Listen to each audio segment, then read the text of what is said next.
नाजुक बॉन्ड्स के बारे में एक लकी प्रॉमिस कहानी। शीर्षक नाजुक बांड। विलो क्रीक के विचित्र शहर में पहाड़ियों और हरी भरी हरियाली के बीच मोंटगोमरी परिवार रहता था। उनकी संपत्ति के केंद्र में एक शानदार विक्टोरियन हवेली थी, जिसकी दीवारें पिछली पीढ़ियों की हंसी से गूंज रही थीं। लेकिन समृद्धि और सद्भाव के मुखौटे के पीछे प्रेम, विश्वासघात और मुक्ति की कहानी छिपी हुई है। कुलपति सैमुअल मोंटगोमरी समुदाय में एक कठोर लेकिन सम्मानित व्यक्ति थे। उनकी पत्नी एलेनोर से गर्मजोशी और शालीनता झलकती थी, जो एक आदर्श परिचारिका का प्रतीक थी। साथ में उन्होंने 3 बच्चों का पालन पोषण किया। सबसे बड़ा जोनाथन नियंत्रण के प्रति रुचि रखने वाला एक सफल वकील, बीच वाली बच्ची सारा एक स्वतंत्र आत्मा और कभी न तृप्त होने वाली भटकन की लालसा, और सबसे छोटा माइकल एक महत्वाकांक्षी कलाकार जिसकी आत्मा आजादी के लिए तरसती थी। जैसे जैसे साल बीतते गए, मोंटगोमरी घराने के प्रतीत होने वाले दोषरहित मुखौटे में दरारें दिखाई देने लगीं। अपेक्षाओं के बोझ से दबे जोनाथन ने अपनी पत्नी एमिली और अपने 2 छोटे बच्चों की उपेक्षा करते हुए अपने करियर में सांत्वना की तलाश की। सारा दुनिया भर में रोमांच का पीछा करते हुए टूटे हुए दिलों और अधूरे वादों का निशान छोड़कर छिटपुट रूप से लौट आई। और माइकल अपने परिवार की अपेक्षाओं से घुटकर दम घुटने वाले दबाव से शरण लेते हुए अपनी कला में वापस आ गया। अराजकता के बीच एमिली को दूसरे आदमी की बाहों में सांत्वना मिली। वह उस प्यार और ध्यान की तलाश में थी जो वह चाहती थी, लेकिन उसे अपने पति से कभी नहीं मिला। जोनाथन अपनी महत्वाकांक्षा और अहंकार में अंधा होकर उनके बीच बढ़ती दूरियों को नोटिस करने में विफल रहा, जब तक कि बहुत देर नहीं हो गई।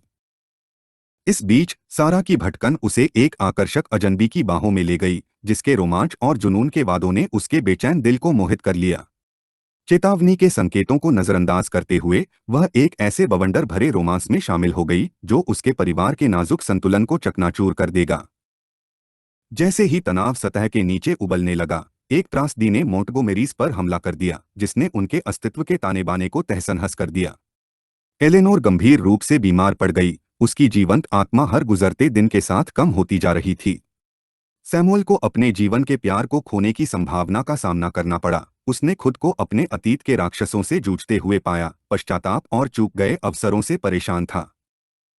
उथल-पुथल के बीच माइकल को ग्रेस की बाहों में सांत्वना मिली, एक ऐसी आत्मीय आत्मा जिसका कला के प्रति प्रेम उसके स्वयं के प्रेम जैसा था। साथ में वे आत्मखोज की यात्रा पर निकले, एक ऐसा बंधन बनाया जो उनकी अशांत दुनिया की सीमाओं को पार कर गया। जैसे ही एलेनोर की हालत बिगड़ती गई, मोंटगोमरी भाई बहनों को अपने अतीत के भूतों का सामना करने और अपने वर्तमान की खामियों के साथ सामंजस्य बिठाने के लिए मजबूर होना पड़ा। जोनाथन अपनी मां की दुर्दशा से दुखी होकर अपने परिवार की नजरों में मुक्ति चाहता था और अपने टूटे हुए रिश्तों के टूटे हुए टुकड़ों को जोड़ने की कसम खाता था। अपराध बोध और पश्चाताप के बोझ तले दबी सारा अपने द्वारा दिए गए दर्द की भरपाई करने का दृढ़ निश्चय करके घर लौट आई। एलेनोर के जीवन के संध्याकाल में मोंटगोमेरीज उसके बिस्तर के पास इकट्ठे हुए। उनके दिल अफसोस और लालसा से भारी थे। अपने अंतिम क्षणों में उन्होंने ज्ञान के शब्द दिए, अपने बच्चों से उन बंधनों को संजोने का आग्रह किया जो उन्हें एक साथ रखते थे, क्योंकि अंत में प्यार ही एकमात्र ऐसी चीज थी जो वास्तव में मायने रखती थी। जैसे ही एलेनोर ने अपनी आखिरी सांस ली, मोंटगोमरी एस्टेट में शांति की भावना छा गई, जिसने परिवार को एक नई एकता में बांध दिया।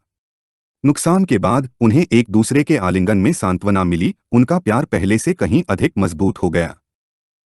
और इसलिए जीवन की उथल-पुथल के बीच मोंटगोमेरीज ने पाया कि सबसे नाजुक बंधन भी समय की कसौटी पर खरे उतर सकते हैं, क्योंकि प्यार ही वह धागा था जो उन्हें हमेशा हमेशा के लिए एक साथ बांधे रखता था।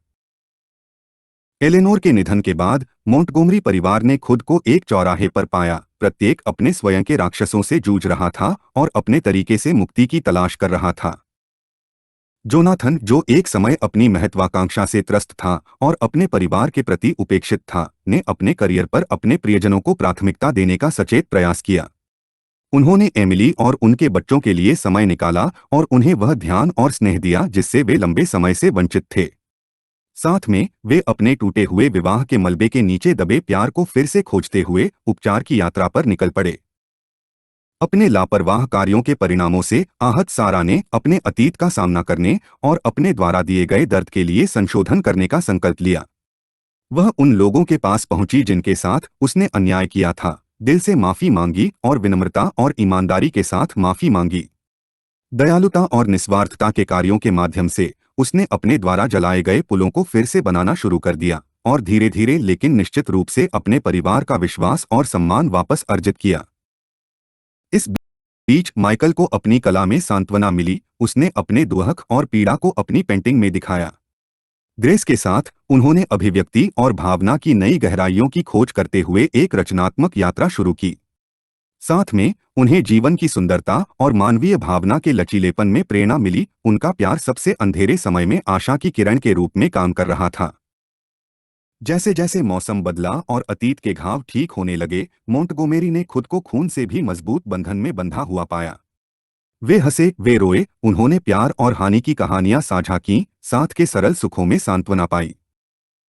और जीवन की उथल पुथल के बीच उन्होंने पाया कि विपरीत परिस्थितियों में भी, मानवीय अनुभव की खामियों में भी सुंदरता पाई जा सकती है। क्योंकि यह उनके संघर्षों और उनकी जीत के माध्यम से था कि वे करीब आ गए एक दूसरे के लिए। उनका प्यार समय और स्थान की सीमाओं को पार कर गया। जैसे ही वे एक साथ खड़े हुए, उपचार और मुक्ति की अपनी साझा यात्रा में एकजुट हुए, मोंटगोमरी परिवार को एहसास हुआ कि चाहे उन्हें किसी भी परीक्षण का सामना करना पड़े, वे हमेशा एक दूसरे के साथ रहेंगे। क्योंकि अंत में प्यार ही सबसे बड़ा उपहार था, जिसने उन्हें एक ऐसे बंधन में बांध दिया जो कभी नहीं टूट सकता। उपचार और मुक्ति की अपनी साझा यात्रा के मद्देनजर मोंटगोमरी परिवार ने खुद को एकता और उद्देश्य की एक नई भावना को अपनाते हुए पाया। गहन परिवर्तन से गुजरने के बाद जोनाथन ने अपनी प्राथमिकताओं का पुनर्मूल्यांकन करना और अपनी शर्तों पर सफलता को फिर से परिभाषित करना शुरू कर दिया। उन्होंने पेशेवर प्रशंसाओं की निरंतर खोज से पीछे हटते हुए उन रिश्तों को पोषित करने पर ध्यान केंद्रित करने का विकल्प चुना जो वास्तव में मायने रखते थे। एमिली के साथ वह आत्मखोज की यात्रा पर निकल पड़ा, साधारण क्षणों की खुशी और वास्तविक संबंध की सुंदरता को फिर से खोजा। सारा ने अपने अतीत का सामना करते हुए और अपनी गलतियों से शांति बनाते हुए उद्देश्य और दृढ़ संकल्प से भरे अपने जीवन के एक नए अध्याय की शुरुआत की। अपने अनुभवों के आधार पर उन्होंने खुद को धर्मार्थ प्रयासों की ओर आकर्षित पाया, अपना समय और संसाधन अपने दिल के करीब के कार्यों के लिए समर्पित किया। दयालुता और करुणा के कार्यों के माध्यम से उन्होंने प्यार और उदारता की विरासत को पीछे छोड़ते हुए दुनिया पर सकारात्मक प्रभाव डालने की कोशिश की। माइकल ने अपनी कला में और ग्रेस के बिना शर्त प्यार में सांत्वना पाकर अटूट समर्पण और उत्साह के साथ अपने जुनून को आगे बढ़ाना जारी रखा।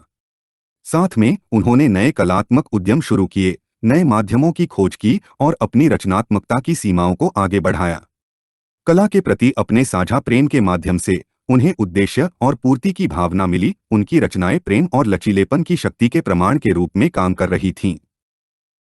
जैसे जैसे मौसम बीतता गया और मोंटगोमरी एस्टेट नवीनीकरण के गर्मजोशी भरे आलिंगन में डूब गया, परिवार ने खुद को पहले से कहीं अधिक मजबूत बंधन में बंधा हुआ पाया।